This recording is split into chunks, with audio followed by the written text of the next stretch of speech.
এই যে বাটালি দিয়ে ফিনিশ দিলাম সামনে,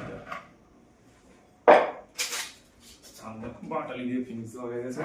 এবার আমরা করি কি, এরকম পেপার দিয়ে এই সাইড থেকে এরকম ভাবে একটু ঘষে দিই, দিয়ে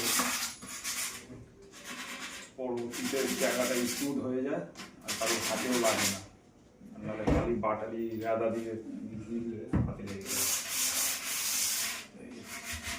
দিয়ে দিলাম কোনাগুলো একটু ঘষে দিলাম, কড়াগুলো দিয়ে দিলাম, একদম স্মুথ হয়ে গেছে।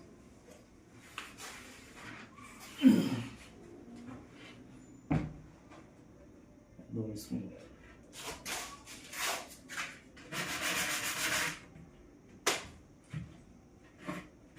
ধরো কি এই কর্নারগুলো, এই সাইডগুলো পুরো ধার থাকে বাটালি দিয়ে, এই রাদা দিয়ে ফিনিশ দেওয়ার পরে।